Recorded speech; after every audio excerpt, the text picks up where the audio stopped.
Sistem barter, awal pertukaran nilai.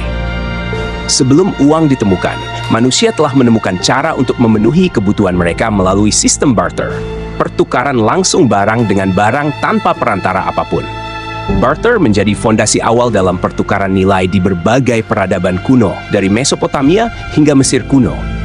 Dalam kehidupan sehari-hari, orang menukar gandum dengan ternak, alat dengan makanan, atau kain dengan rempah-rempah.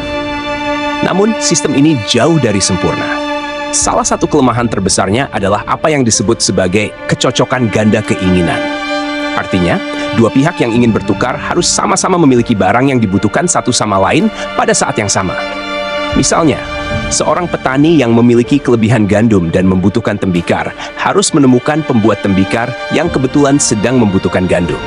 Jika tidak, pertukaran tidak bisa terjadi, atau setidaknya menjadi sangat rumit dan memakan waktu. Keterbatasan inilah yang mendorong manusia untuk mencari alat tukar yang lebih efisien, sesuatu yang bisa diterima oleh semua orang dan memiliki nilai yang stabil.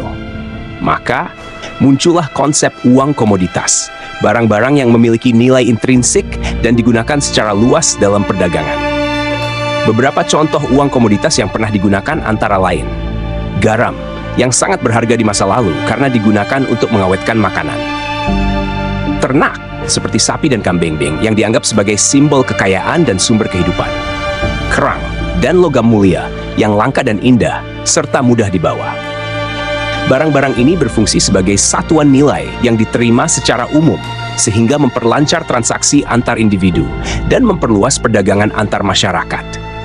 Seiring waktu, ketika perdagangan antar wilayah semakin berkembang dan ekonomi menjadi semakin kompleks, masyarakat mulai menyadari bahwa mereka membutuhkan alat tukar yang lebih praktis, tahan lama, dan dapat diterima secara universal.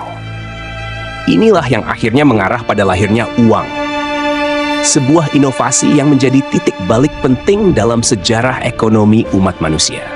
Itulah tadi pengantar tentang sistem barter, cara kuno manusia saling bertukar tanpa uang. Tapi, seberapa efektif sebenarnya sistem ini? Apa saja kelebihan dan kekurangannya dalam kehidupan nyata? Semua itu bakal kita bahas tuntas di part 2 besok.